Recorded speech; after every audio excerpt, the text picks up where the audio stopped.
Hey there, gas prices got you down? Are you tired of paying a literal arm and leg at the pump just to have half a chance with the ladies? Ew. Well, so was Archie. And tonight's movie proves that ethics are relative, but fuel economy is forever. This is Blood Car! What's up, freaks? Welcome to The Laughing Dead, your internet authority for obscure horror comedy. I'm your host, Ethan, and tonight, I'm proud to bring you yet another relatively unknown B-horror sideshow. Blood Car was released in March of 2007 by an Atlanta-based film collective called Fake Wood Wallpaper. This rowdy young troupe of actors, writers, and crew sprouted out of the ATL underground film scene, it would appear, just to make this one film, which made research for this video a bit harder than you would expect. Okay, this wood slat wallpaper has completely transformed my master bedroom. Basically, imagine a friend group of struggling artists that said, what the hell? Let's make our own movie. And while it may not have been the career-rocketing smash hit they were hoping for, it did manage to win some festival awards and turn a few heads.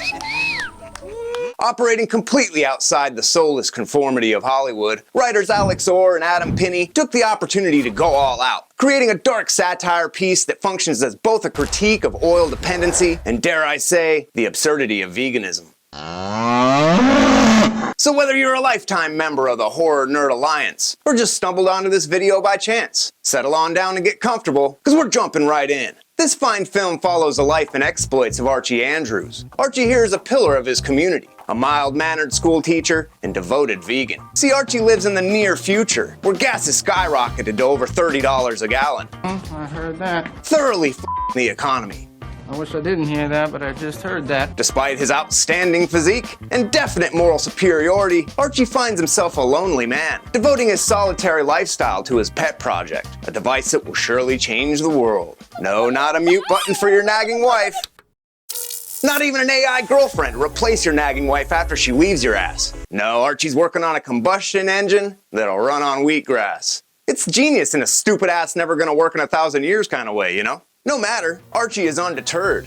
Every time he runs out of that sweet green juice, he just hops on his trusty bicycle and pedals his bony butt down to the veggie shack. And no, I don't mean some super hip vegan food store. It's literally a shitty little stand in an empty parking lot. And since this near future world is poorly explained at best, we're left to assume maybe this is black market shopping? It's never really addressed, and to be honest, it doesn't really matter. What does is that character dynamic. See, this is Lorraine. At some point after losing her best friend to a swarm of bees, and where is his glasses? She got a job at the veggie stand and a major crush on our friend Archie. Geez, she's a perv. Across the way we got Denise, the lusty meat girl and apple of Archie's eye. Come on, you know you want some meat. But Denise could care less about some scrawny dork, especially one that doesn't buy meat. I'm vegan.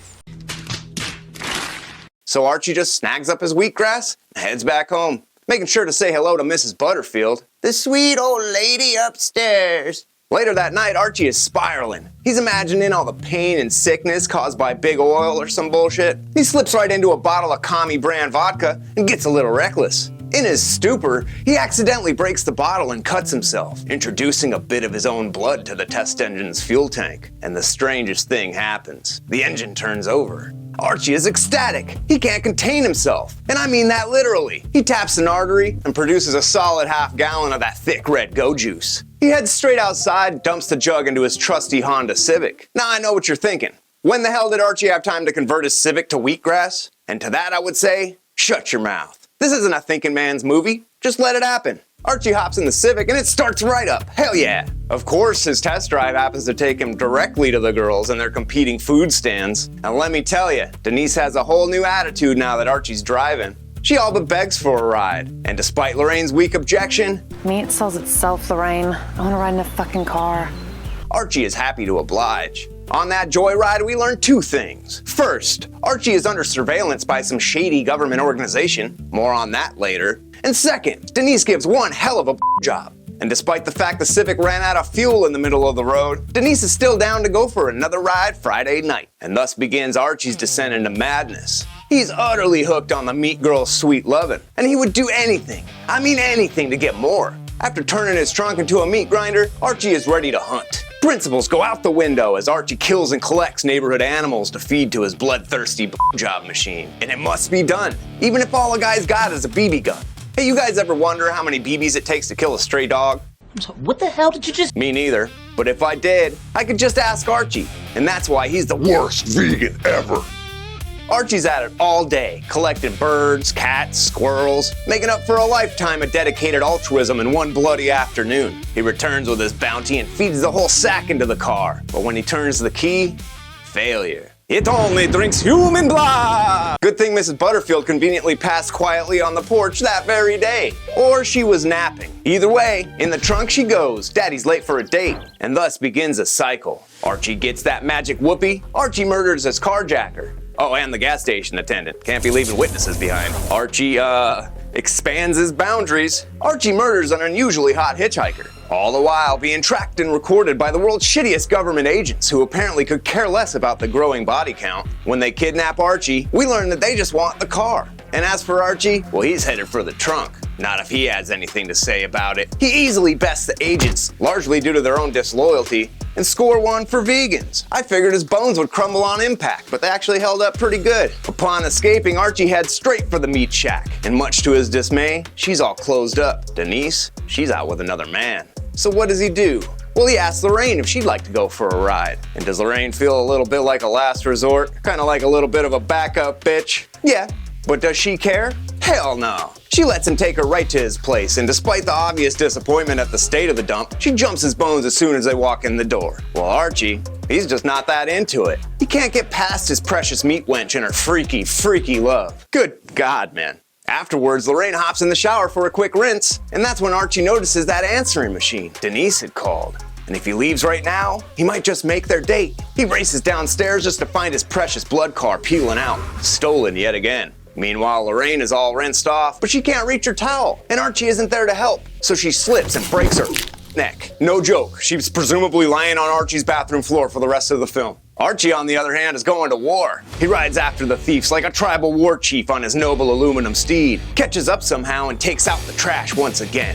Damn pesky government agents. Hey, at least he got a full tank out of the deal. He races to meet Denise for dinner, positively drenched in blood and truly on the edge of sanity. Then comes the straw that breaks the camel's back. Archie realizes she took him to a barbecue restaurant. Reality comes crashing down. He's thrown away everything for a shallow, disloyal who could care less to learn anything about him. She couldn't even get his name right. She called him Bradley for most of the movie. Archie breaks down completely, and once again we're shown why Archie is the worst vegan ever. They drink heavily at dinner and hit the road, partying straight through the night. When Archie, still totally smashed, decides he better get his ass to work. It's like he insists on standing on this final principle, that he never misses school. Well, you know, today might have been a good day for it, buddy. He rolls into class as unhinged as you expect, still coated in blood, mind you, and sits down to read to the children. Thankfully, before the kids are further traumatized, the agents enter the classroom and take Archie into custody. And that's it, right?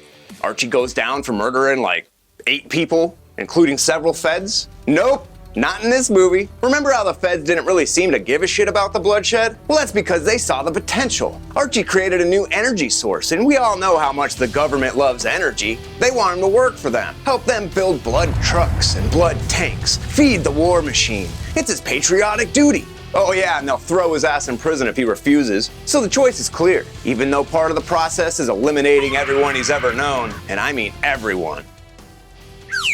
Archie joins the dark side. The film closes on Archie, looking like a new man, standing in the nation's capital. Having paid his dues, he's ready for his future in politics. Final thoughts! Blood Car is one of those rare movies where the abundant plot holes and poor production value are completely outweighed by the absurdly hilarious nonsense on the screen. The acting is generally bad, though I will commend Mike Bruni as Archie. But you know, if you want stuff like scene continuity or logical storytelling, well, you came to the wrong place. Now I want to clarify, my review of this movie is in fact a positive one. It made me laugh my ass off. The quirky indie feel melds well with the exaggerated B-horror effects, making this utterly tasteless movie feel almost artful. Almost. If you made it this far into the video, then you're a real one. And it's to those loyal viewers who watched the whole video that I have an announcement. The Laughing Dead will be undergoing a change of subject in upcoming videos. To make a long story short, I caught yet another copyright claim and had to pull down last week's episode. And being a small channel, right on the cusp of monetization, I don't want to get sued. So I'm not gonna do movie breakdowns, maybe ever again. But have no fears, The Laughing Dead will continue. The show format will stay the same. I'm just gonna be breaking down YouTube analog horror, cryptid lore, possibly some SCP stuff, instead of doing movies. Drop your comments below. What horror subjects would you guys like to see me cover? I'm open to suggestions. In the meantime, keep those scary flicks rolling. And remember, if you laugh when others scream, you found your home. This has been The Laughing Dead. Thanks for sticking around.